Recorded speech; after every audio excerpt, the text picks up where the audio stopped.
charge with making a few announcements first. I want to thank, of course, the committee who plans and implements these salons, Kathy James Stebbins, one of our docents, Professor Veronica Makowski, Faye de Los Santos, who you'll be seeing in a little while. She's going to run the raffle later on tonight, Faye, and Karen Summer on my staff. The next salon, just to mark your calendars, is on May 1st. It's going to coordinate with the exhibition that's going up in the next gallery, Remembering Vietnam. We're right on the eve of the 40th anniversary, marking the end of the Vietnam War. And we encourage you all to stay for the entire program, because at the very end, as I mentioned, Faye's going to get up and she's going to do some raffle drawings. So we're raffling off 2 basketballs.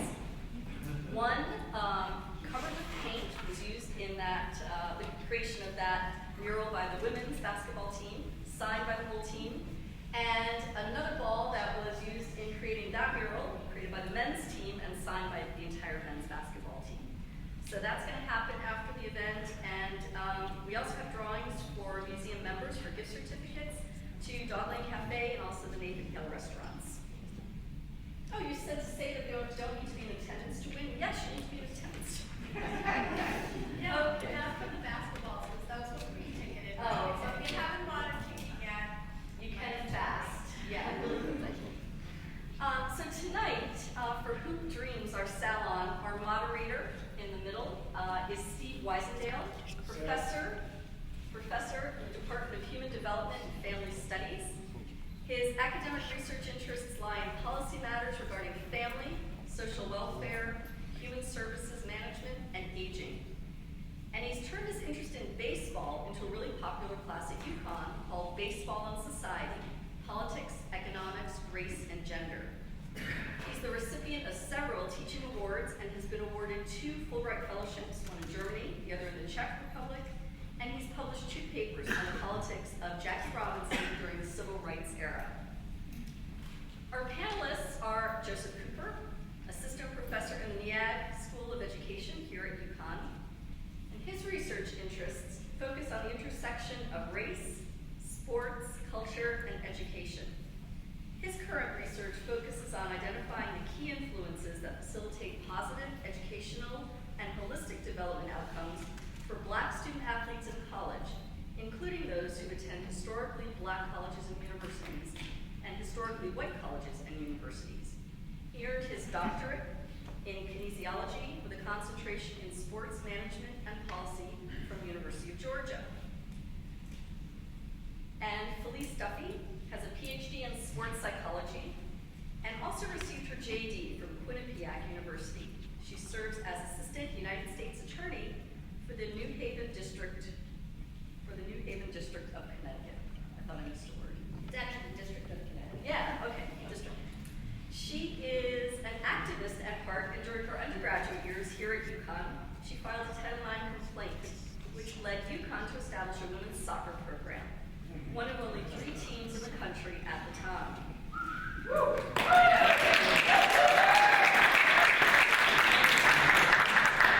Felice went on to captain the team for 5 years and was twice named the most valuable player. She was selected for the first All-American soccer team and later inducted into the Connecticut Soccer Hall of Fame. She also served as the head women's soccer coach at Yale for 5 years, where she was instrumental in developing the team into one of the most competitive teams in New England and nationally. So, those are our panelists, our moderator, and I hope you enjoy the discussion. Okay.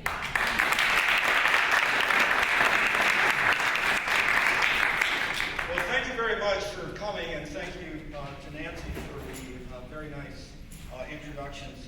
What I plan to do, to give you an idea what the format will look like, I'm going to kind of do what I call a year in review and give you some things to think about. These are various events that have occurred over the past year that relate sometimes to basketball, sometimes to college sports in general.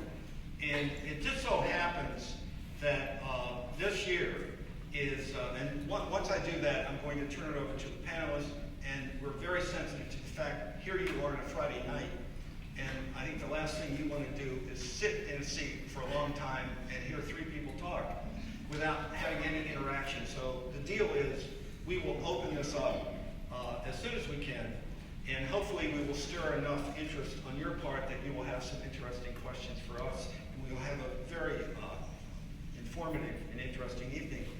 So I was about to say that it just so happens that almost to the year,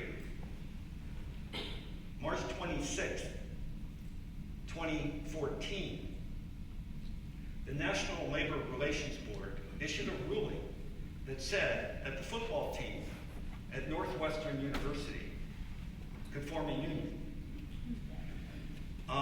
What they said in that ruling was that the people giving them the scholarships are the employers, and they, the players, can be viewed as employees. That's significant. So keep that in mind. Shortly after that, this is national news, and what's happening, of course, here in Connecticut is we are winning 2 national championships again. And it's about that time that the men are winning their 4th national championship. The women at that time are about to win their 9th national championship. And of course, the media will be buzzing around talking to college athletes. Not surprising, question comes up, what do you think of this ruling that came out of the NLRB? And they asked Shabazz Napier the question. His response, I think it's kind of great. Then he goes on to say, and this got national publicity, I don't feel student athletes should get hundreds of thousands of dollars, but like I said, there are hungry nights that I go to bed and I'm starving. Okay, that gets national news. Bit of peace for a while, a few months go by. We come to August 8th, 2014. We have the ruling in the Ed O'Bannon case. Ed O'Bannon was a basketball player from UCLA. He noticed on a video game an animated character looked very much like him. And his question was, who's getting this money? So it goes to court, it goes to federal district court. That court ruled that basketball players and football players in Division I, talking men here, which we'll get into the issue of what about females, that they should be compensated for the use of their NILs. That's names, images, and likenesses. She went on to say, this is a female judge making this decision, went on to say that $5,000 a year should be deferred until graduation. And at the end of graduation, if they played 4 years, they would get $20,000 if their names have been used, if they've been used in video games, and that sort of thing. So if you think about it, we have 2 legal locomotives running on separate tracks as I speak right now. The NCAA has reacted to both of those with the typical argument that they have done in the past, this is an amateur game. But we will see how this plays out. Now, you may ask, how does UConn basketball get connected to the Little League World Series? Okay, we're in late August. Monet Davis, this wonderful pitcher for this Philadelphia Little League team, had a wonderful World Series. She's interviewed, and they say, well, you know, somebody says, well, do you want to be a major league pitcher? And her response was, no, I would play point guard for the UConn Huskies and then go to the WNBA. All right, so her hoop dreams is not to play Major League Baseball, it's to come here and play for the UConn Huskies. Well, I suppose Gino cannot resist making a phone call. So he called her up, and then he got in some trouble for that. A little hot water, it's kind of passed over. But Vanderbilt in particular got very upset because they thought, here, you know, we lost Maya Moore. I mean, University of Tennessee lost Maya Moore. Now it's coming after a player that we may want eventually. But it's just kind of interesting how sometimes these sports connect.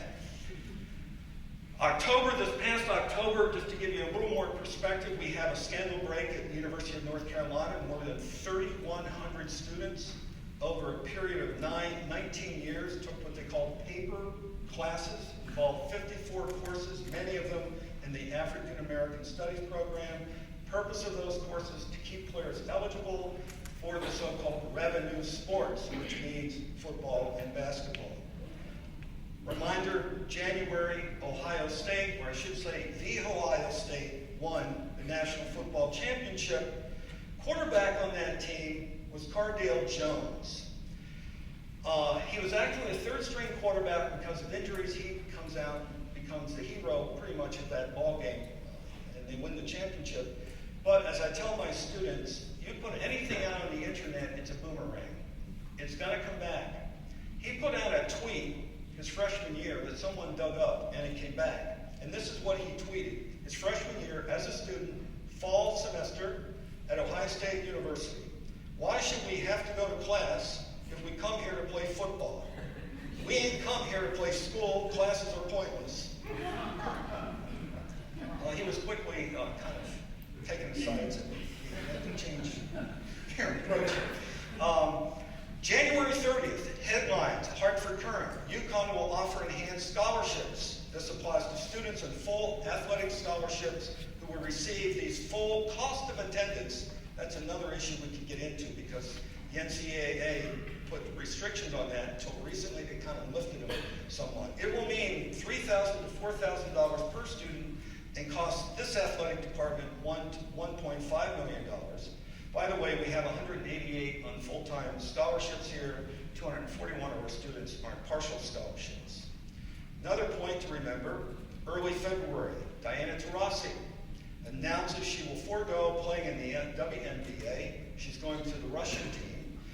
She will earn $1.5 million playing for a Russian team. This is a country that's financially bankrupt, pretty much.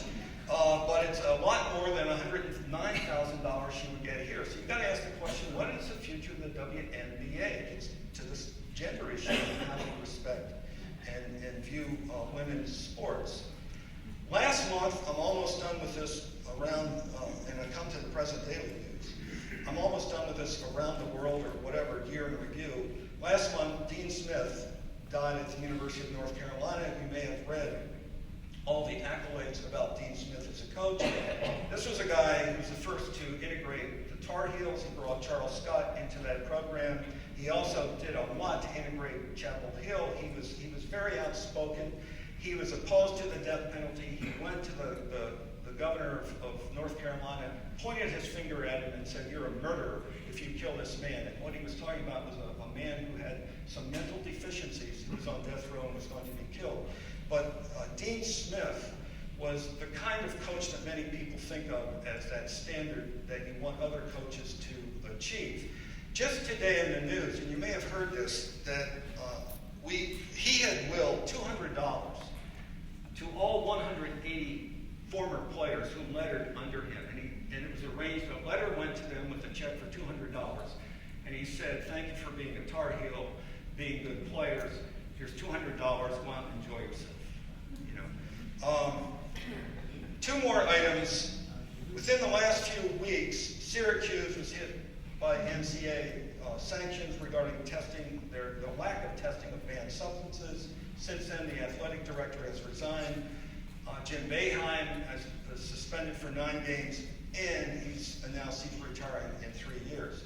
Last thing I want to say, and then I'm going to go to the panelists.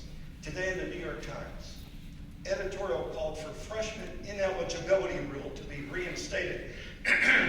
Up until 1972, it phased in from 68 to 72, you could not play college sports if you were a freshman. That changed in 72, so now you have freshmen, of course, coming in, playing right away, and need I say Kentucky? Kentucky is famous basketball. Calipari, basically says to the players, if you come here for a year, I'll get you in the NBA. And it looks like you're going to win the national championship. So that, just kind of keep that in mind. Maybe you have some things that popped into your mind as I went through that kind of a laundry list of events that took place over the last year. I'm now going to turn to the panelists, and the first question I'm going to ask them is, what do they consider to be the most pressing issue in college sports right now? And let's go to Felice first, if you want. Thank you. I do have to have a prefatory remark, aside from I'm very happy to be back at UConn. I grew up here, my dad taught here, my stepdad taught here, my mother's here tonight. I have 9 brothers and sisters, many of whom went to UConn. We all grew up in stores. And to connect, this might be my only connection to any expertise in art, is that my art teacher is here from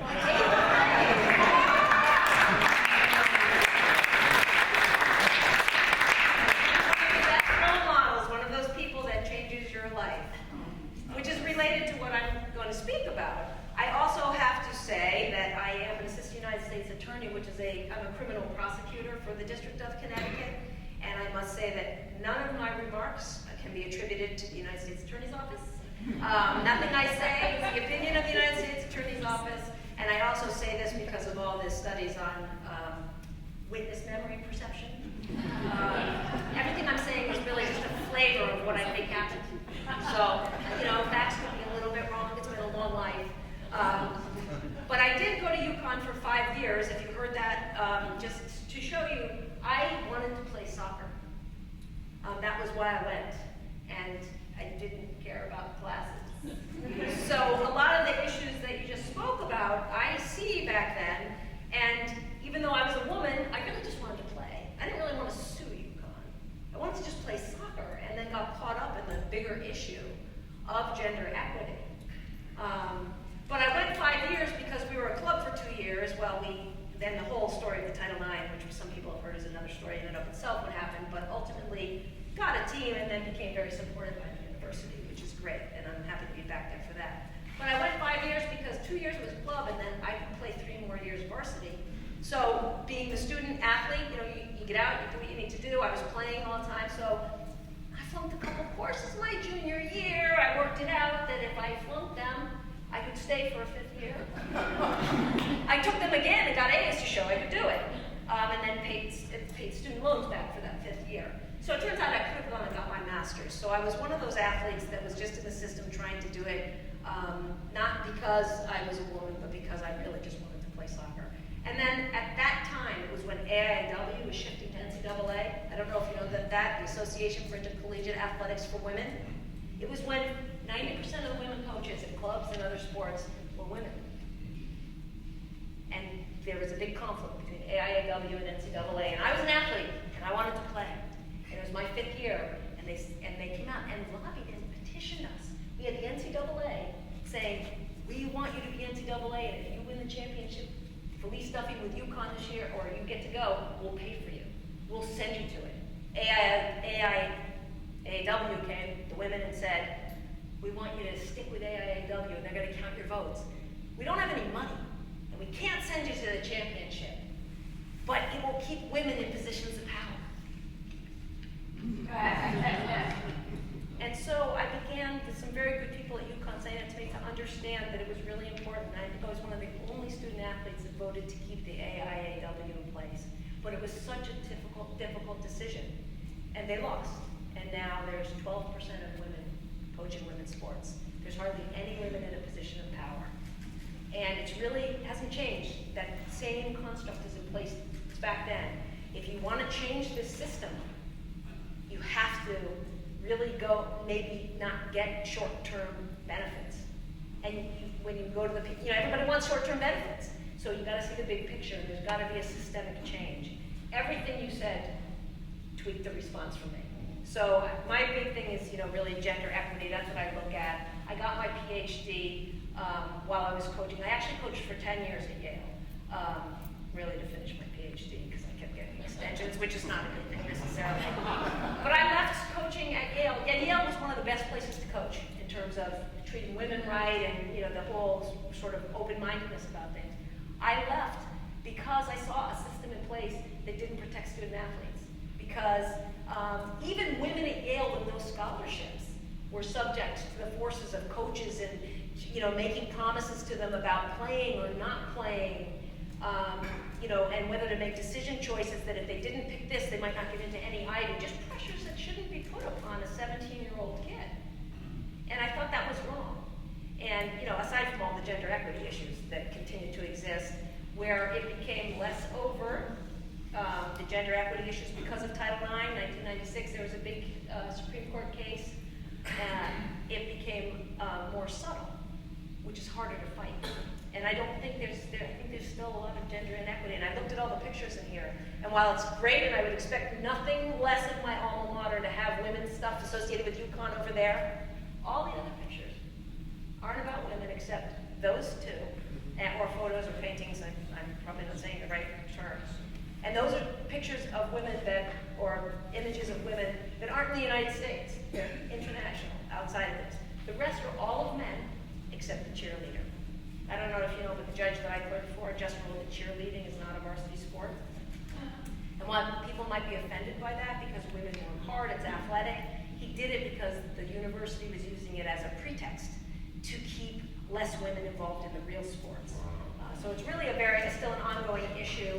And I really come from, my research and everything is back in the 90s, so I'm going to rely on the people for that. But really about it, with the U.S. Attorney's Office now, I work a lot on gender equity issues for women in violent crime and post-Ferguson policing issues with our office. That the unconscious bias from that is still, I think, very similar to the unconscious bias that is targeted at women, especially in athletics. Okay. Maybe we can come back to that. Some of the things that you brought up, and the audience may have some questions.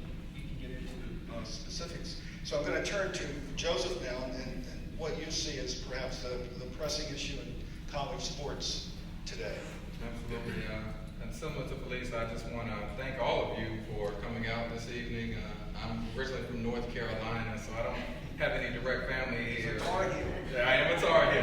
Our women's nemesis. Absolutely. I did my undergraduate and graduate work at UNC Chapel Hill, and like many young people growing up in North Carolina, I was a very big fan of Dean Smith, very big fan of Michael Jordan, as well as Coach K, Jim Valvano,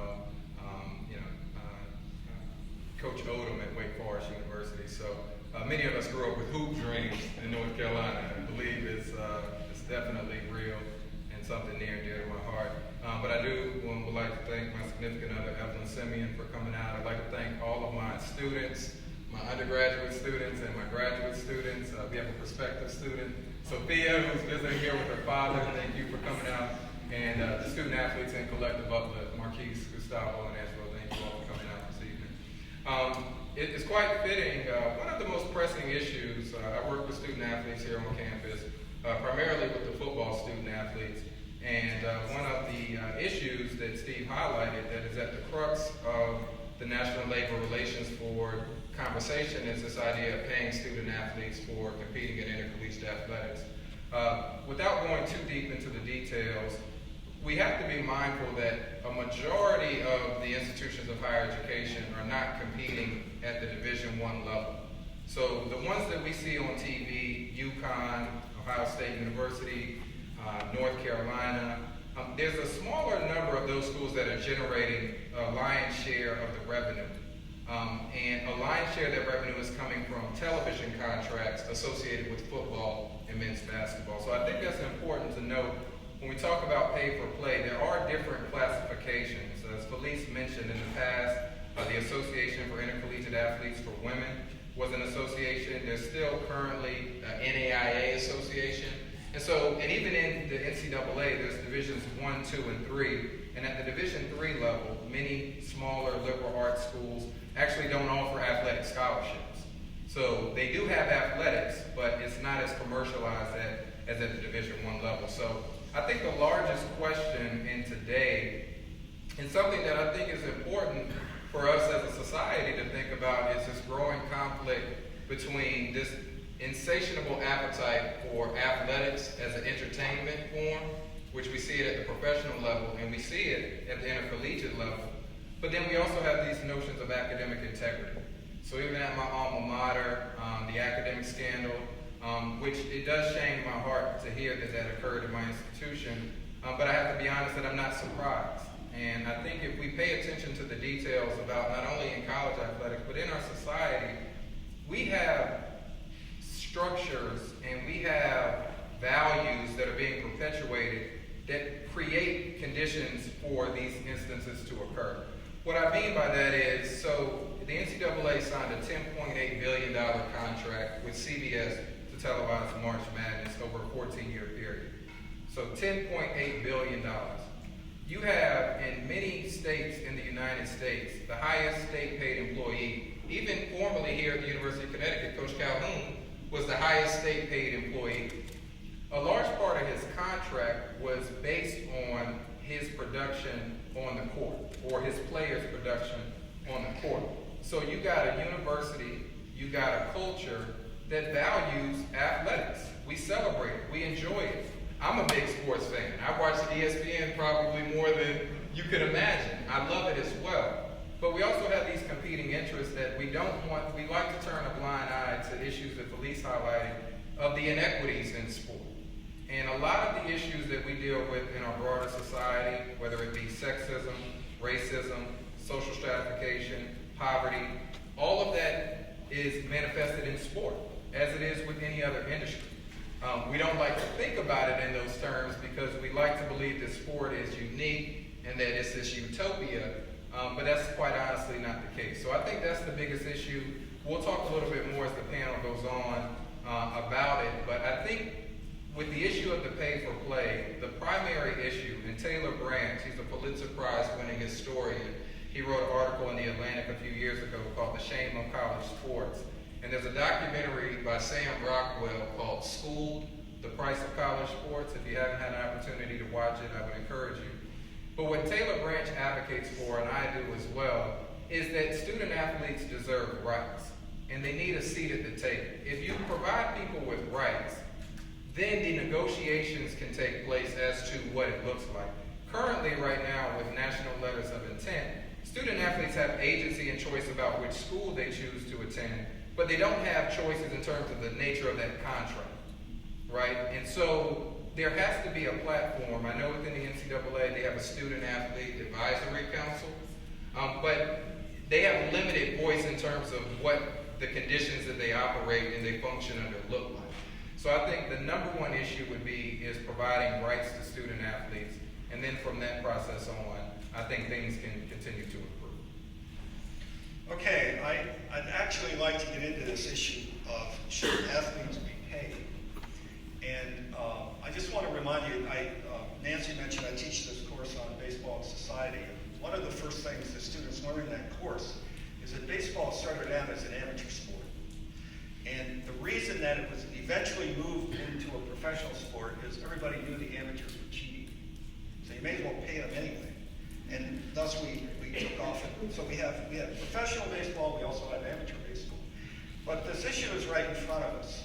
And what Joseph just said about rights and so forth, I'm just curious what both the panelists think about this whole idea of do we pay athletes, do we go down the road that UConn is doing and some of these other universities are doing with enhanced scholarships? Is that something in the skies, that it's not really payment? I'm just curious what your feelings are on that issue. I think it's an extremely complicated answer to what might seem a very straightforward question, but I'm going to try to be very simple about it, so I understand there's other parts to it. I think one of the fallacies that this whole model about money and paying students to play at sports is that sports are actually revenue producing, because they're not. There's a lot of money tied up in sports. And this is something I'm going to quote from Rick Tollender from the biggest lie, 100-yard lie from a long time ago, but I don't believe it's changed from the research I've seen. A very small percentage of teams make money. Those are the ones that end up winning the national championship, just a few. Everyone says I'm a revenue-producing sport because they make $1 million, but they spend $2 million. So they're creating this whole system that's big. You got to pay coaches more money. You got to pay everybody more money, but nobody's making money. There was an article that Steve had sent that it was in the Wall Street Journal, I believe, that had the I don't know if anyone saw it, the 5 myths, common myths. Time is up. That's how they do it, right?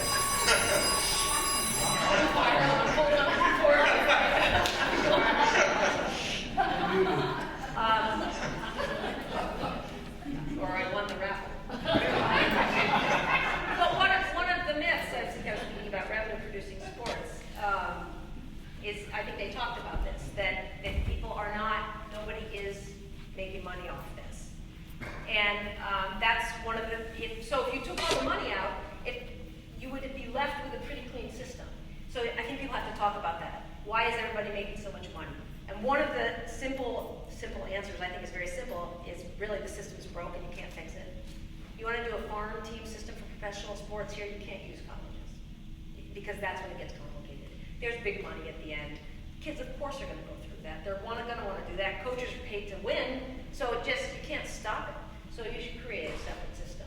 You can have a farm team, club team like Europe does, or however they work that to do professional.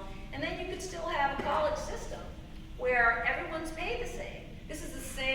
argument that they made for Title IX, that Donna Lopiano, the president of the Women's Sports Foundation for 30 years said, because he said there's no money to make women's sports equal. He said, okay, you have 85 scholarships, full scholarships for football teams. How many people actually play? If you reduce that to 50, I think she even said 60 or something, but if you took 20 scholarships away from football teams, meaning that you could still give full scholarships to an entire team and use that money, that's all the money you need to make women's sports equitable. And it was resisted forever. It's the same type of argument about money in sports, and that article, actually now that I remember, since I was alarmed, is that they looked at studies, and one of the big things was saying that alumni want to have big sports here. And they did a study that said this is not actually true. If you look at the universities where alumni give the most revenue, it's places that don't have big sports programs. And one of the biggest incentives for people to contribute right now is that they get recognition for contributing to the university. It's not related to sports programs. So that's my simplest answer I can give to that. I don't think that student athletes should be paid because it perpetuates a system that will never be fixed. So Joseph, what's your comment on this? I agree with Felice in the sense that this is a complex issue. I think universities and the Ivy Leagues, a lot of the issues in intercollegiate athletics, the inception of these problems were actually among the Ivy Leagues in the early 1900s. This idea of paying athletes, that was going on during that time. The Ivy League said, hey, President Roosevelt actually said, hey, you guys need to get this under control. Ivy Leagues decided to do the current practices that they do now, and other schools decided to go their other way. So I think some of the questions that we have a lot of assumptions at play that I think need a little unpacking and critical thinking about is that if paying athletes, the idea about if it's a money issue, as Felice has highlighted, universities make decisions all the time about where money is spent. So to hire new coaches, the university will put forth a certain amount for the salary, but they'll also solicit money from alumni to help support that coach's salary. So there's a value placed on that position, and my idea is that we put money where our values are. And I think that's as straightforward as it can be about the pay for play. And it's this idea, if the question to me, do the student athletes, particularly in these sports that are generating the revenue, do they deserve it? I think absolutely. I think they absolutely deserve it. The complicated part is, should you pay athletes, like at an institution of higher education? I agree with Felice in the sense that in other countries outside of the United States, this notion that we would have farm systems for professional sport organizations embedded within our institution of higher education is a foreign concept. I mean, it's just, why would you do that? I mean, they have in China, in places in Europe, in Africa, Australia, they have club systems where individuals who have athletic abilities, just like anybody else, if you have great technological abilities, you can go to Silicon Valley, you can work for Apple, you can be paid for your skills, right? And I think that's the problem is now is that we don't have those avenues. I know the NBA has a developmental league, but for the NFL, there really is no developmental league for talented athletes to pursue that avenue.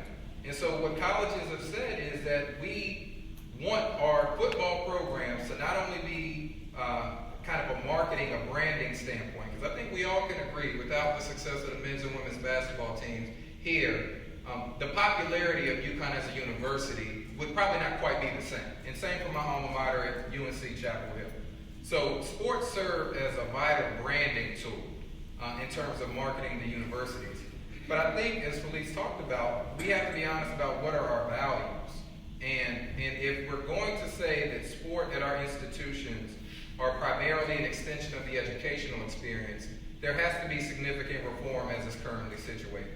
You can't have athletes spending 40 to 60 hours a week on athletics.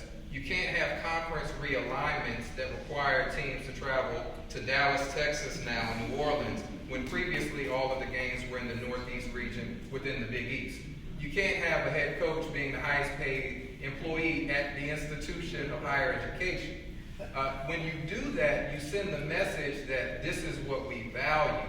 And I'm saying if that's what you say you value, then you also have to value the individuals who are generating that revenue. And so yes, in that case, if that's what you're saying, we should pay them. But I don't think that negates the argument. My research doesn't focus as much on the pay for play. I focus more on the education and empowerment. I think all students who attend institutions of higher education should graduate from these institutions with value to move forward with. If you attend a school, and the research I do is largely on black student athletes, and the graduation gaps between black student athletes and non-black student athletes is up to 20%. 20% gap. And it speaks to this idea of what was the purpose in bringing the individuals to the institution. So you've got many coaches who are saying, I'm paid to win. I'm going to bring you to this university to win. And Coach Calipari, as you mentioned earlier, he doesn't really have concern about the educational experiences of a student athlete. That's a personal opinion. And as Felice mentioned, the opinions that I expressed are not the opinions of the NEAC School of Education or the University of Connecticut, but of one individual. But I think he's largely interested in winning championships, and I think he has a lot of Kentucky faithful who are only interested in winning championships. So I think in terms of the pay for play, you have to be honest about what are your values, and if you're going to pay the coaches, and if you're going to make decisions based on ESPN and other corporate sponsors, then yes, you should pay them, because everything else about the industry in that regard resembles professional sports, except for the fact of equitable compensation for the student athletes who are generating the revenue. I don't think that that's the way to go. I think that there should be another forum for that aside from the institution of higher education, and our values should mirror very similar to what is going on in Division II and Division III institutions, where it's primarily student-centered. The competitions are regional-based, so they don't have to miss class time for traveling on the road. And student athletes in those sports, I know for sure for baseball, I'm not sure as much for other sports, have as about a good opportunity to pursue professional careers afterwards. It's one of those things, if you're talented enough and you participate in the combines or the farm league systems for your respective sports, that you'll have a professional career. But I think you got to think about, why are these decisions being made? Is it because of athletics and because of entertainment, or is it really because of the best interest of the university and the student athletes and their education, their educational experiences and overall well-being? Can I comment on one thing you said? Be short. That's the judge's famous last words. But just the marketing, I think it's really important. People use that all the time. The sports are so important to the university. You got to brand them. You got to do that. But the counter argument to that, which again was in this article, is that look at the infamy that's being brought to universities by the sex assault scandals, some of which have, like Florida State University with the athletic department there. So it's not just that it's good branding. A lot of the athletic teams are bringing negative media to the university too. So that argument is definitely counterbalanced by all the things that are happening with respect to, the violence that sometimes is associated with athletic teams. Let me make just a quick comment, observation, and I think we'll open it up to some questions. I have a student in my class, one of my classes. She's on the women's field hockey team here. I don't know how many people in this room know this, but they have won the national championship twice. The last 2 years, they've gotten virtually no publicity. Yeah. But let me tell you what she told me yesterday when I had a conversation with her. When they come back from winter break, that day they start practicing. They practice. Now, the coach can be in the room for a certain amount of time, and then the coach leaves and they have to pretty much practice on their own. But the standard is, they have captain's practices. The standard is they're going to practice through the whole spring semester.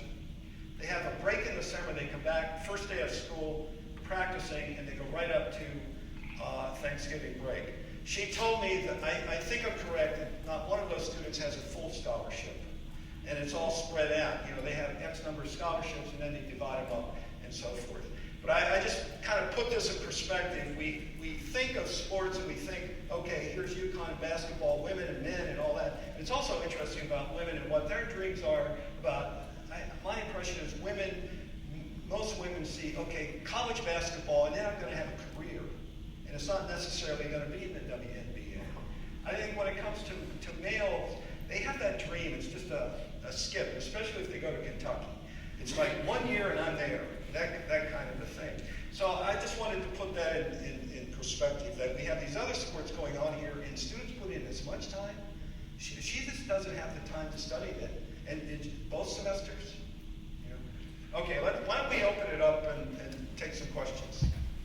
Wait for the microphone. I have two questions for Joseph, Professor.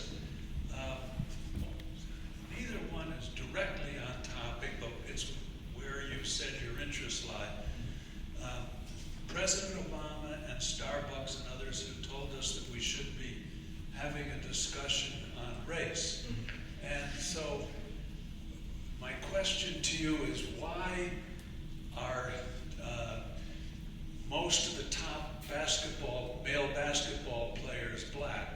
And my second question is, in fairness to John Calipari, his point is that this rule that you have to do 1 year in college before you can go to the NBA is hypocritical. Why not, if we have the rule, I'll take these kids and train them so they can go into the NBA, and that's the goal of Calipari and the Kentucky players. Don't you think that rule is wrong, and we ought to let the Kobe Bryants of today and the what's the guy, LeBron, like they could go directly. Now we have this rule that says, well, you're going to do 1 year of college, as though that's going to really make any difference. So thank you for your questions. First one's definitely a lot more touchy than the second one. Yeah, absolutely. We definitely need to talk about it. To be candid, the simple answer to the percentages in terms of black males in the NBA and in the NFL, I think you got to look at how, and if you did, there's a study recently that came out that looked at the hometowns of the players in the NFL, and it showed that there were high concentrations from specific areas in Florida, Texas, Alabama. I mean, within certain counties, we're producing a significant percentage. I think a lot of it comes down to opportunities. So when we look at, the quality of schooling and education in some of our inner cities, and we look at how many of these athletic programs, I even know in Greensboro, one of the schools that produces a lot of very talented athletes is a predominantly black school, right? And so I think that speaks to a societal value, and the more complex answer is it gets back to our inconvenient history dating back to slavery, and this idea of how black bodies are viewed and commodified. And I think that there is a higher value, and it's evidenced, and if we look at the percentage of black males on our football and men's basketball teams in the United States, it's over 50%. There was a study that looked at the Division I BCS schools. It was 57.1% for football, and it was 67.8% for basketball. But the total number of black males in the enrollment in those universities overall, student body, was less than 3%. So I think that there's an intentional value, there's a devaluation of academic and holistic opportunities and development in our society for black males and Latino males. And then there's this value and this almost eroticism and fascination with athletics and even in entertainment. You can look in the music industry as well. So I think it does tap into some deep ideologies, but I also think it comes down to resources and opportunities. In terms of why you may not see those numbers in other sports, in many areas where there may be higher black populations, there may not be tennis courts, there may not be baseball fields, there may not be a hockey rink. So you don't have those same opportunities. Regards to John Calipari, to touch on what I believe Felice and I were talking about earlier, is that I don't think his philosophy is problematic. I think anybody with skills in any area, sport, art, law, medicine, you should be able to do that. I have a problem with the idea that you recruit individuals to come to, and once again, and to clarify for everybody, the age limit rule, that's not an NCAA rule. The NBA has set that rule, just like the NFL sets the rule that athletes have to be 3 years removed from high school. The NBA has said that an individual has to be 19 years of age or a year removed from high school in order to apply. So it's not just the NCAA who is doing all of these decisions, it's the professional sports as well. is the rule that they have to be a year removed from high school, or they have to attend a year of college? They don't have to attend a year. It's just a year removed from high school. And actually, Brandon Jennings, and there's another player, he was recruited to SMU, Larry Brown at SMU, I can't think of his name, but he's actually playing in China for this year. He graduated high school last year, playing in China, getting paid money, and he's actually going to be entered into the NBA draft this year because he didn't want to go to school. He just wanted to play ball and make money. I don't think Calipari's approach, once again, this is my personal view, I don't advocate anything to devalue the educational development of an individual. And I feel like by recruiting athletes to say that they really only have to be there a semester, because let's be honest, they're running to March Madness, they're not in Lexington, Kentucky right now in class. So they really only have to be there for a semester, and they haven't really even explored major interests in terms of academic majors. They should be able to do that in another setting. I think what Calipari is trying to bring attention to the hypocrisy of the rule. I understand why he's doing that. I just would go about it. I would have a different approach personally. Yeah. Other questions? Can I answer? Yeah. Just put a comment on that, or would you? Sure, go ahead. Okay. And because I work a lot with the community and with the post-Ferguson issues and for Eric Holder, and do a lot of those reentry and outreach things and address these issues from a different perspective, looking down, I think this is what you were saying, but I think we really find that there is a lack of role models of successful African-American males that make a lot of money, because that's what our culture doesn't support that, except in basketball or a professional sport. So when you go to the inner city, where there's lower socioeconomic and there aren't tennis fields and there's not a lot of equipment, there's basketball courts. And then so when they're limited to that, and then you're looking, how can I achieve? I think that there's a cultural sort of narrowing of opportunities, like you talked about, so they really cling to and see basketball as the only way to succeed. And that fosters, I think, a lot of what happens and is also taken advantage of by a lot of people. Question? Ms. Duffy, you mentioned that only 12% of coaches are women. Is that just at the collegiate level or collegiate professional and elsewhere? I think that 12% of the coaches are of women that are in college women's teams. I think there's only one woman that may be coaching a men's team at this point, but I believe that's what it is, and that's based again on my memory.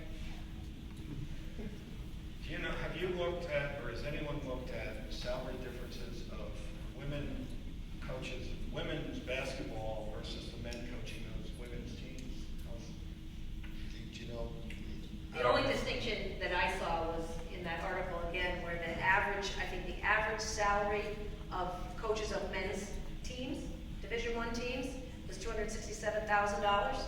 So that's, and then the average salary for women's Division I teams, which are mostly coached by men, was $98,000. Wow. Yeah. That's a lot more than I made when I was working at Yale. What sport is that for? All sports, Division I. And I think, taking it to the macro level, we still have gender discrepancies in terms of wages between men and women in society at large. So once again, sport is just a microcosm of what's going on in society. And we can even look at our Congress and look at how many representatives are male versus female. So a lot of these issues are pervasive. And if you focus enough, you can see it in sport. If your eyes are open, because as Felice mentioned, Title IX increased tremendous sport participation opportunities for females. The increase in participation has increased exponentially. But the adverse impact, not really of Title IX, but post-Title IX, is this idea that there are less women in leadership and power positions in sport. And you mentioned the term hypocrisy. That would be a big hypocrisy in our society. How do we have women's sports where the majority or a significant number of these positions are held by men? What does that say from a value standpoint about our society? And once again, the wages get into it too. So not only the opportunity to coach, but then once you have that opportunity, who's paid more? And I think this gets to the question of the unconscious bias. Because when, I'm going to use general terms here that don't apply to everyone, but when you have people that are in positions of power, which are typically white males, that they only see it from their perspective. They haven't been part of the oppressed group, so they don't have to understand anything except how things work for them. So when they see Title IX, they see affirmative action, they think everybody's got equal opportunity, but they don't understand that they don't, and they continue to perpetuate the system that's in place. And the systems that are in place is that men coach sports, you know, that kind of thing. So it's very similar to what's going on with law enforcement and the post-Ferguson policing issues, but the people that are in positions of power, it's unconscious, so they're not aware of it, so it's difficult to change. Questions? More questions? I can answer something of my own if anybody has that way. That was a question. There you go. Could the panel please address, okay, so let's assume the universities really want student athletes. What would be appropriate? Is it stipends instead of pay? Is it the fact that if they play a certain number of years, that regardless of being injured, etc., they would be able to come back at some point in time and finish the education and get a degree? I've been the first one.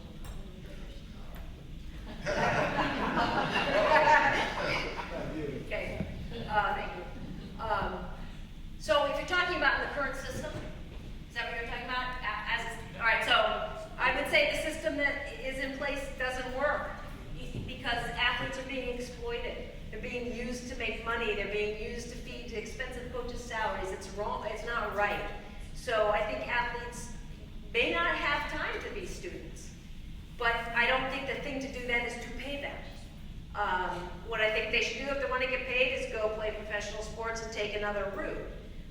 So I think that until you, and I do think that if they're on scholarship and they get injured, they should still be able to maintain their educational status and stay. They can't have the scholarship taken away from them. If they leave, they should be able to come back and get their education because the contract is really about being a student athlete, and you've got to keep it there. It's the same as, you can make the same argument. What's the difference between being an athlete or being part of the marching band?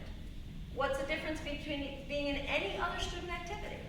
The difference is that you pay coaches a lot more than, I mean, that's it. If you stop doing that, so they shouldn't, how do you distinguish all that? And then do you pay women athletes? Because you're not paying the coaches the same. It's just, so I really do think that the answer is that no, they shouldn't be paid, but you got to change the system because they're really being exploited. Just to comment on that, if you want to read an interesting article, it's maybe 5 years old now, Joseph mentioned it, Taylor Branch, Atlantic Magazine, and he does a little history of this concept of student athlete. It was actually created back in 1953 to avoid universities paying workers' comp. Because if you view them as employers, they get injured, you have to compensate them. So if you call them student athletes, you keep it amateur, you can avoid that. So it has its roots that are historical. Yeah, in terms of any money going towards educational purposes, I am an advocate for. But you can't just toss money at the problem. I think Felice highlighted, you've got to change some of the structures and the systems at play. You know, my research is focused on Black and Latino student athlete experiences, and you know, aside from the time commitment aspect, it's this stereotype from professors, low academic expectations. It's barriers to pursuing certain majors that they want to pursue. It's coaches saying that, you know, academics is first, athletics is second, right? And that's the culture. So even if you were to put more money, I mean, they already have wonderful academic support centers, a lot of money goes to those things, but you're not changing the culture. So I think that's where we think that the money is going to solve it.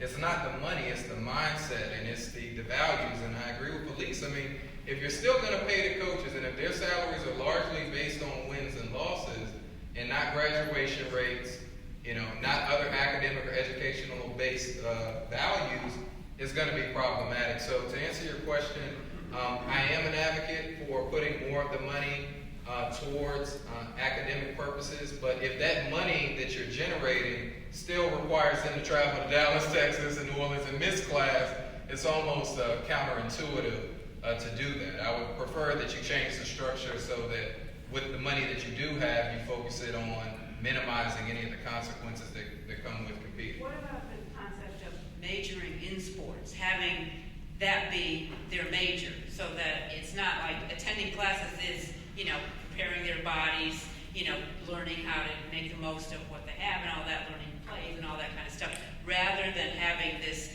dual focus of the athletes have to really do two things. They're preparing their bodies, they're being athletes, and they're also having to go to classes. So how do you feel about having like someone major in basketball? I can go first on that one. Let me just, if you see me afterwards, I can refer you to an article that appeared in the Chronicle of Higher Education maybe 2 months ago. I think it was in the Chronicle of Higher Ed. This guy basically argued that point. He said, look, they're here to do this. Let them do it and take courses on basketball strategy, preparing yourself physically and mentally and all this stuff.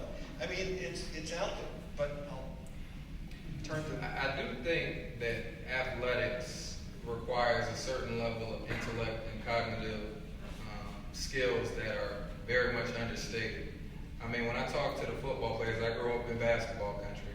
When they describe schematically the routes and how they study the plays and the formations, and then they physically have to perform it, I find it nothing short of genius, personally. I find that as complicated for me as a physics class or a chemistry class. So I do think there should be more value placed on it. My concern with doing that is that it could serve as a mask for the exploitation that police was talking about.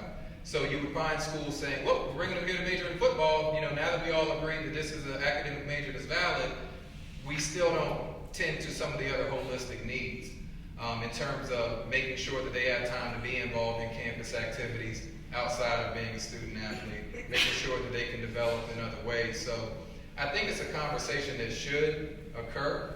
We should talk about it, but I don't want that to kind of take place of development in other areas to the point to where, because when you think about it in a sport in sports, I'm a professor in sport management. There are vast opportunities in the sport industry where you're talking about opportunities in coaching and administration. They're limited positions. So if you've got 85 football players saying we're all majoring in football, but there's not that many head coaching positions, does that really prepare them for success in life afterwards? That would be my only concern. So just kind of having that conversation, but I definitely think it's something that should take place for sure. And I think the same kind of thing there, it is a science. I mean, it is an area of study. My master's was in sports psychology when it was exercise physiology, and I looked at the medical aspects of sports and the psychological predictors to injury-prone athletes. So I think there is already an avenue if you're interested in looking at that. And again, if you're going to call it a student activity at an educational institution, then can you major then in being marching band? Can you major in, doing something else? It sounds a little bit, I never really thought about it. It sounds a little bit about the drama major though, right? The same kind of thing. But so to the extent you could make it and really do what Joseph's talking about, give them really the educational opportunity without taking advantage of them and exploiting them, not just using it as a pretext, for giving them some way to get to the university pretending they're a student, then there is something to, I think, that as a science and a way to let people look into that more. But again, I think, it would lead to a lot of problems to do it just for that reason. We have a question back here.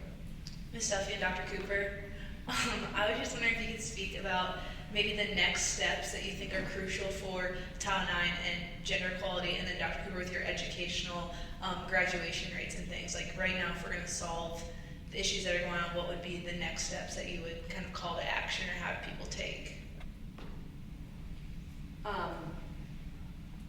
So did you say Title IX? Yes. And you're talking about equal opportunity in athletics? Yes. Because there's a broad spectrum of Title IX, because sexual assault and all that's underneath it. But in terms of women's gender equality? Yes. Again, it's a systemic issue, so I couldn't just say do one thing.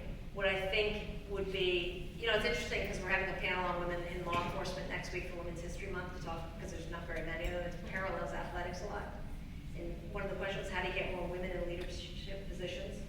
To ask, and she said, put women in leadership positions. So put women in coaching positions. Put women in athletic positions. Perhaps, and I'm not saying that it's only women that can do it. I'm not saying that at all. There's some very good men that can do that. But in terms of role models and giving opportunities, maybe they should go back, and I haven't thought about this enough to understand exactly what the consequences will be of my next comment. But maybe you have a women's athletic department and a men's athletic department. And maybe, you end up giving the opportunities to them and let them run it the way that meets women's needs. Let them run it the way that's going to meet corporate America needs and into professional sports. I mean, you might want to do that. I would think that you would. And then the unconscious bias is going to be broken because women are going to be there. They're going to be in positions of power. So I think that would be a really, something to look at. I think in terms of reforms, to your second question, Nellie, number one would be to provide student athletes with rights, so give them a seat at the table. Number two would be to restructure coaches' contracts to incentivize student athletes' holistic development. So, once again, you follow the money, you'll follow the values. So if you make it mandatory that student athletes have to be involved in other activities, that they have to, maybe even increasing GPA, so that performance and academic performance is valued and prioritized, that could be another thing. And I think we need more not just faculty, but outside entity, I guess I'll say faculty involvement in the oversight of intercollegiate athletics. Right now, many times you have athletic directors who have various backgrounds, but are more in alignment kind of with a business type corporate background. And as a result, the athletic departments operate that way. And I'm speaking primarily to the Division I level. At the Division III level, I know many athletic directors and coaches are also faculty and have other administrative responsibilities at the institution aside from athletics. So I think having a little bit more faculty oversight over those programs would be. So those would be the quick fixes, but I mean, it could be more complex. We really have to get into the commercialization of sport. Are these television contracts and this conference realignment, is that in the best interest of our student athletes? I think we would at least have to talk about that as well. And if you're going to keep the system the way it is, you should at least give students the lifetime guarantee to come back and get an educational degree, and maybe even medical benefits, health benefits for the rest of it, so that they can still take advantage of the things that are offered to them.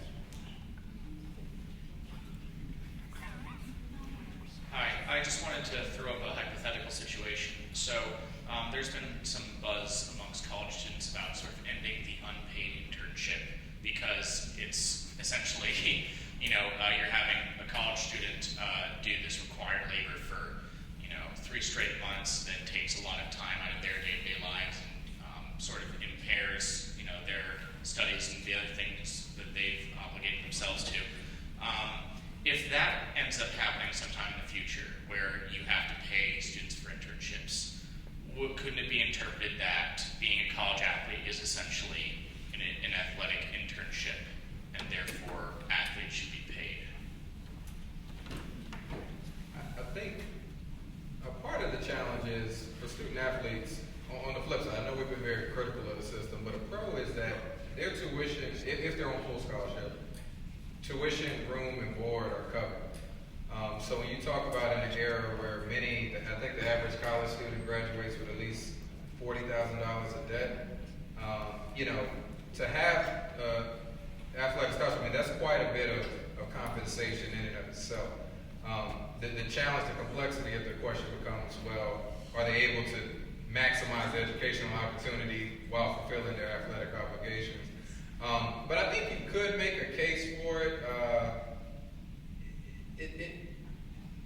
Our students in our sport management program are required to do internships, and they get academic credit for doing it, and they can be paid or unpaid. I think it just depends on the value that's placed on that actual experience. Because for our students who do non-paid internships, they may not be getting paid. They get academic credit, but they're getting invaluable practical skills that will help them to be successful moving forward. When I was in college, I did unpaid internships as well. And if I didn't have those positions, similar to volunteer work, I wouldn't have been able to even be a candidate for jobs that I interviewed for in the future. So I think there's a little more complexity to that question than simply just saying if internships are paid, then athletes should be paid as well. Because I think there are a lot of benefits that come with being a student. An additional thing to that, in old stats, but I think it still holds true, is that the mere fact that you are an athlete and that you have played college athletics plays well into the employment scheme. 80% of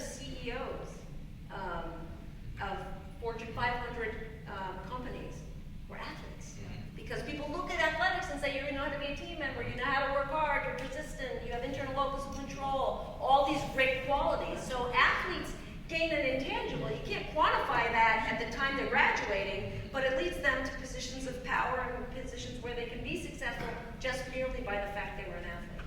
We had a couple, here we go. Yes, my name is Gus. But my question regards with the pay aspect of the discussion. I know the paying a student athlete is a complex situation and one that is hard to solve, but another simplistic thing that I think could happen, what about paying a student or having a student follow their own likeness and create revenue off of their own persona, their own self. Like, you know, there's been issues with like Johnny Manziel selling jerseys, signing autographs, and getting paid for that. And that's the issue where a student athlete can get their scholarship taken away and the school can get in trouble. But then you have coaches who make a majority of their money off of dealerships and commercials and selling their own likeness. Maybe this is a smaller solution to the problem, or I would like to see what the take would be on that. I'm going to go first because I know your answer is going to be way better than mine. I'm going to be short because I'm not very informed. But it sounds to me like if you didn't have the NCAA prohibiting students from doing that, and you're going to ask students to come to a school and spend all this time and all their life performing for the school and getting no benefit out of it, then why wouldn't they be allowed to take that as their business, as probably any other student would be allowed to do if they were doing something like that at the university? So it does make sense. Why wouldn't you be allowed to do that? It's just the NCAA comes in and makes it more complicated. But it sounds like it would be, you'd have to change the system, but it sounds like it would be reasonable if you're going to keep students coming here making no money, spending all their time doing that kind of athletics. Yeah, I agree. Yes, they should be able to. That's just my simple answer. Yes. Why not?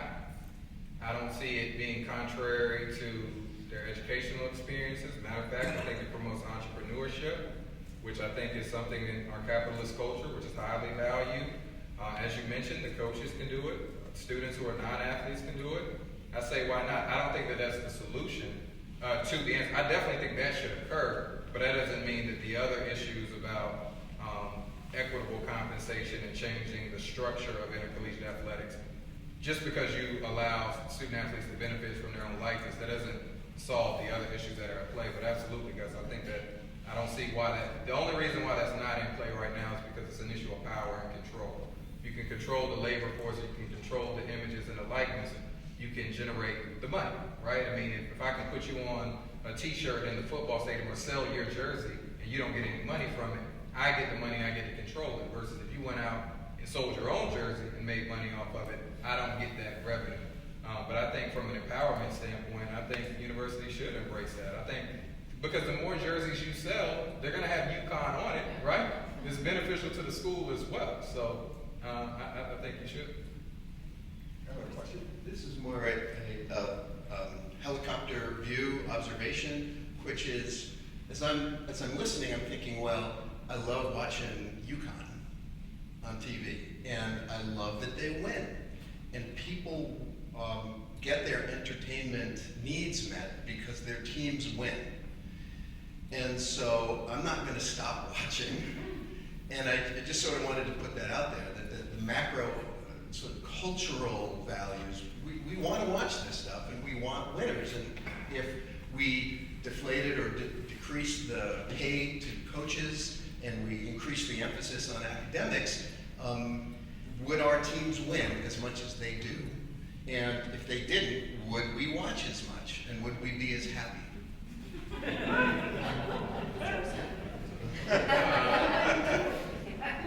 Once again, I'm in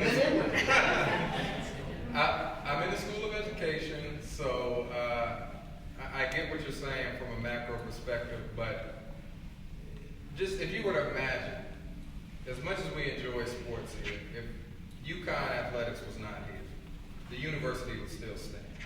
It would look different, it would be vastly different, but the values of the institution would remain the same. And so, once again, the question becomes, if it's the entertainment of the masses, if that's the focus, then that's no different than the professional sport leagues, no difference than a Hollywood movie. So, once again, compensation should be reflective of that. If the institution wants to go down that path, it's not the institution's responsibility to me to provide that type of entertainment. The institution, in terms of the mission statement, is to provide educational opportunities for students and to address issues, particularly in the state of Connecticut, when you're talking about opportunity gap, health issues, et cetera. So I think you have to be mindful of the consumer in that regard, but I also think at some point you've got to take a stand to say that, you know what, that's not what we're in the business of doing. This is what we're doing, and we're going to stick to that. The other thing too, and I'm not sure it's addressing my husband's question, which is why I deferred, sorry. But is that if you took the university sports center right now and leveled the playing field, every coach makes $100,000. Man, woman, doesn't matter. You know, everybody gets the same uniforms. Everybody has the same travel schedule. Women don't ride in yellow school buses anymore when the men get the charter buses. Whatever. But if everyone got the same thing, then I still think that athletics and coaching is a competitive industry. It doesn't change the coach if you're gonna be making $100,000 if everyone else is. They're still gonna compete, they're still gonna look for the best student athletes, but they're gonna actually have to provide a real educational, they're gonna say, my educational institution is gonna be better than what you're getting there, or you like me as a coach, you're still gonna come to the university for who's there. So you can level that playing field and take that out. You're still gonna have competitive coaches that want to win. You're just not going to have all those other things. I mean, you'd have to monitor them just as, you know, make sure they aren't breaking the rules. But if you took all that away from it, I don't think it would change a college or university attracting students to it for the right coach. It would be more for the right reasons. And like, I watch my alma mater because it's my alma mater. So if they win or lose, I watch it. I would much rather watch it with the comfortable feeling that these student athletes are receiving a valuable education, as opposed to what I have heard about them being cheated out of an education by taking paper classes or even some reading at a 4th grade level. That doesn't, even if I'm watching it from an entertainment perspective, is uncomfortable for me. So if the educational piece is centered and valued, if we win or lose, I mean, everybody loves to win for sure, but I think you gotta think about like what matters more, winning or the educational experience. If you can do both, great. I think UConn is one of the institutions that does both. Stanford University does both.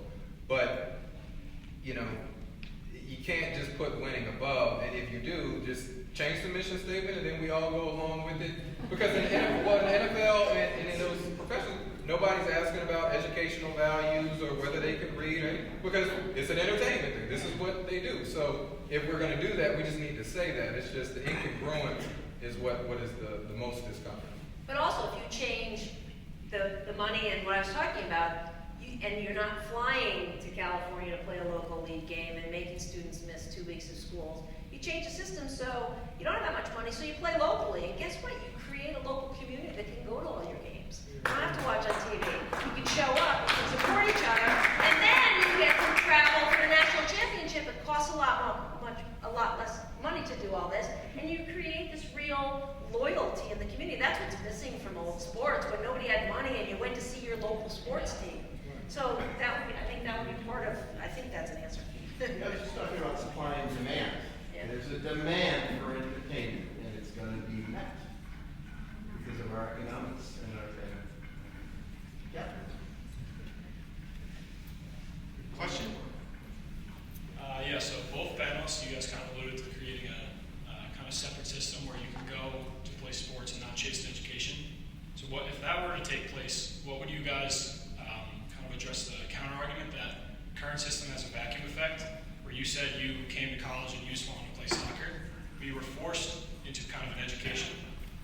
What do you say that the current football system forces them to stay for 3 years? So even though right now your studies show that some of the education they're getting might not be top notch, but in other cases there are a lot of kids coming out of high school that think they want to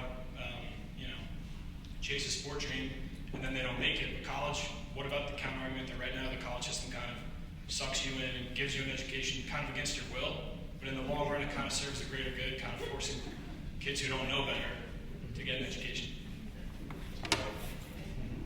Yeah, no, I thank God that I would have gone to college anyway, but I thank God that I did that for that reason, because it did make me stay in school. In fact, truth be told, I got my doctorate so I could continue to get student loans so I could finance my trying on for the U.S. national team. And it served me well, and I look back on that, and I'm so thankful for sports giving me that opportunity to do that. But what I wouldn't want, I actually had to take classes, and I actually had to pass, and I actually had to be able to read to do it. So it did force me to do that. You don't want a system where people can go through and get a degree, but not be able to read, but not get a real education. And I think that's really the distinction I'm talking about, when you're not really getting the advantages of the educational system. I think society, like competition, would prevent that from happening. Because I think eventually what happened, let's say we had a separate system, it would be so competitive that I think many people would choose the educational route just by default. Like they'll say, okay, I'm really not that good, right? And I think for a lot of all D1 athletes, of all college athletes, it's like less than 3% who end up, making it to the professional ranks. So I think introducing that reality earlier on, because I think right now it's just a dream deferred. It's that, it's this idea for 4 more years I'll get the chance. And the earlier you can internalize that, and I think once again, as Felice said, we should still have intercollegiate athletics in college. There are tremendous values, tremendous transferable skills that are acquired, so it wouldn't go away. But the idea that I'm coming to college to be a professional athlete, I think there should be another way to do that. Tyler's in my class, he was a standout hockey player in high school, and he played for a club system or a farm system in hockey where he could play professionally, in Canada, and he could play here in the United States, and if that's what he wanted to pursue. And he's here, he'll be graduating from UConn with a degree in sport management. So it's not like if they went that route that they could never go back to school. Obviously, the NCAA would have to change some of their rules in terms of who's eligible to be an athlete, because right now, if you sign a professional contract, you're not able to play, you're not eligible to participate in that sport. At least I know that's with basketball and football, they have it in that way. But I think the competition associated with that model the reality of the diminished chances of making it professionally would hit a lot of younger people at an earlier age, and then they would place more value on education. I also think that the corporate America of professional sports are pretty much happy with the way the system is right now, because they don't have to pay for farm teams. They can have educational institutions do all that. So there's no incentive really to create that system.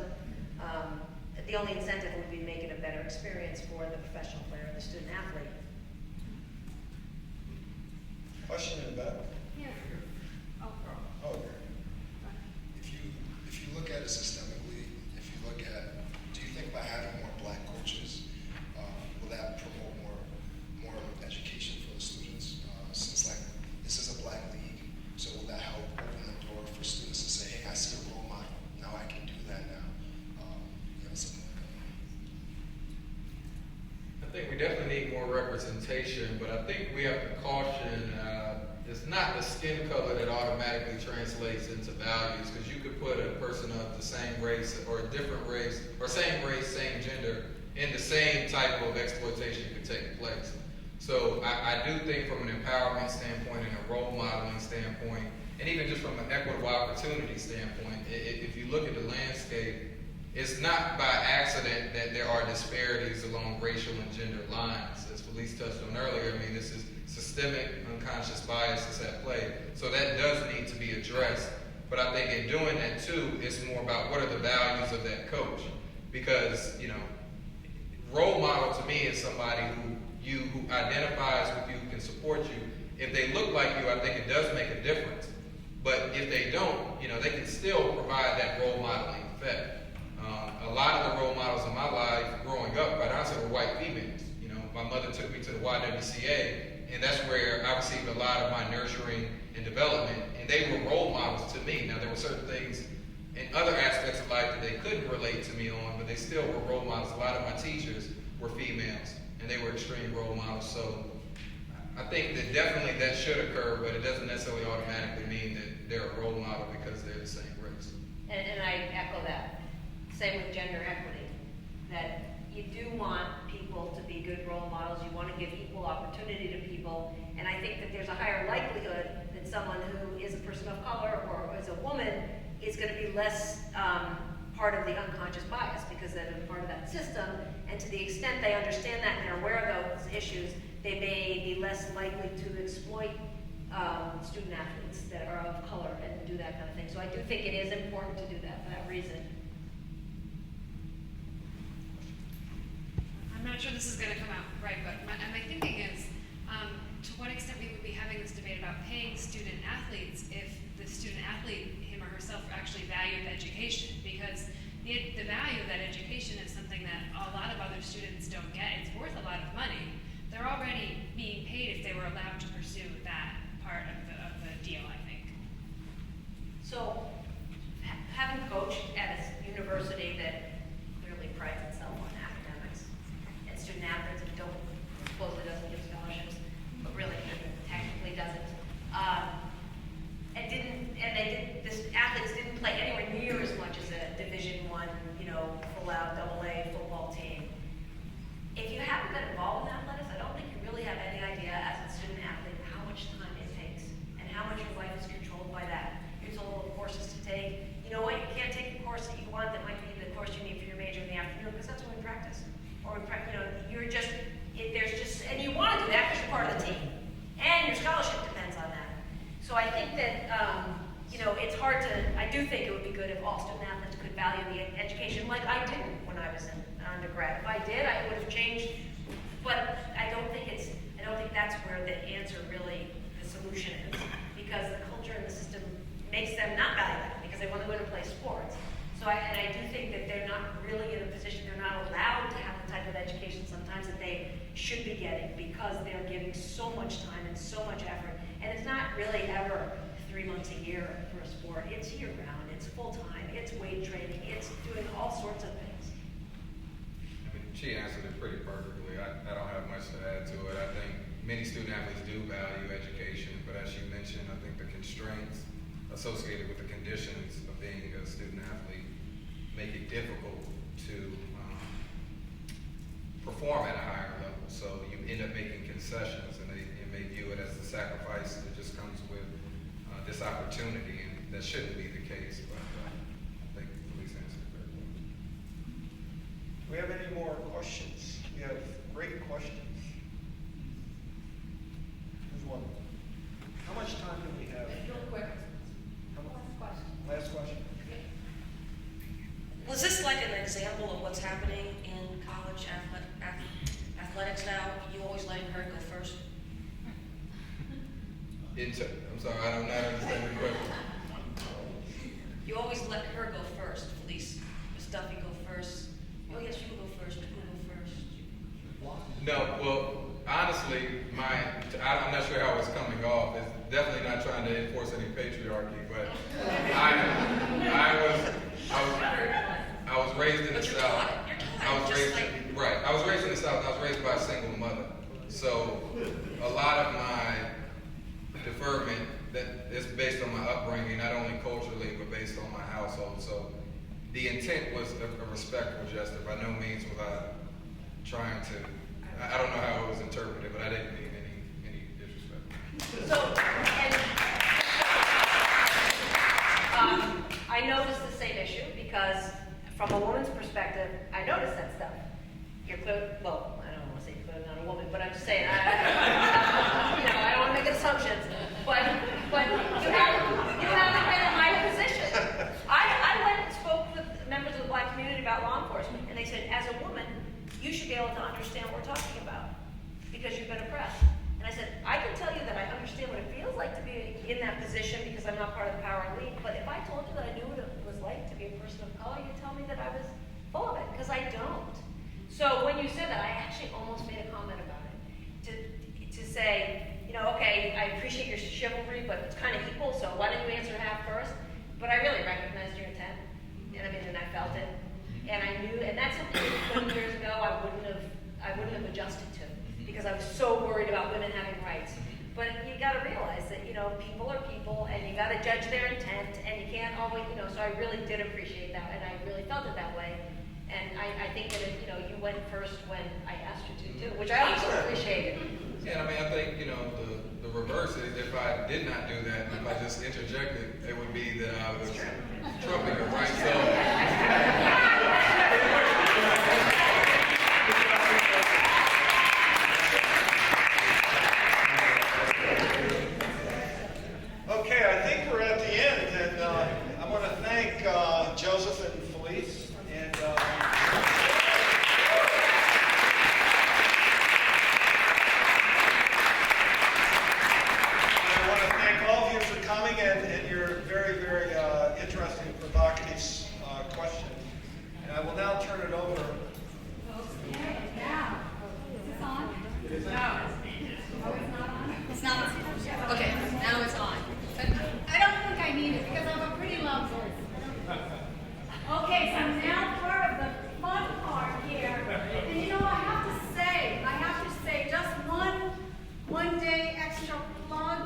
fundraising for 2 days extra plug for the beautiful artwork in the Benton. That's why we're all here. I would have liked to have some comments from the panelists about some of the, very incredible work that's displayed here. But, if you have a chance to tell your friends and family that 2 more days. I think it closes on Sunday at 4:30. Come to the Benton and take a look at the work. So the first thing we want to do is raffle off the 2 basketballs that the men and women's team created. Oh, actually, they use this ball. Sort of they use the yard. Yeah. So this is the women's ball. And actually, this raffle's been going on since the beginning of this exhibition. Okay, so what we're going to do is we're going to ask, And it's signed. we're going to ask Joseph to pick one of the raffles for the women's. The men's. Oh, the Men's men's. first. The men's. Mary Hirsch. Mary Hirsch. Oh, she doesn't have a But not for this round. Okay, so Mary Hirsch. Oh, okay, I know Mary Hirsch. Great. And I'll have Felice choose the raffle winner for the men's. No, the women's. Cool. This is not an action on behalf of you, it's Trinity's office. Go ahead. No, you go ahead. Oh, Go ahead. Alyssa Geller. Who is it? Alyssa Geller. Oh, okay, well, they have contact information. And then, as usual, perks of membership. Yay! So if you are already a member, you stand to get 2, I think this is lunch, right? Yeah. A lunch for 2 at Dog Lane Cafe. And then for the Fiesta de Resistance is I think it's dinner for 2 at the Nathan Hale Blue Oak Tavern. Okay. Oh, nothing from Gino's? Okay, maybe somebody should solicit Gino's. Yeah, that would have been appropriate. So, well, let's give Steve a chance to choose the winner of the Dog Lane Cafe.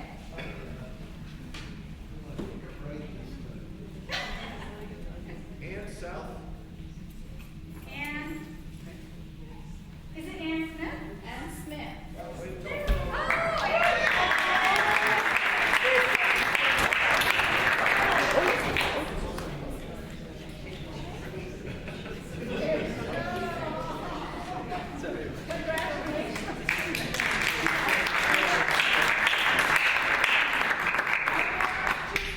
yeah. The dinner too. Yeah, let's do it.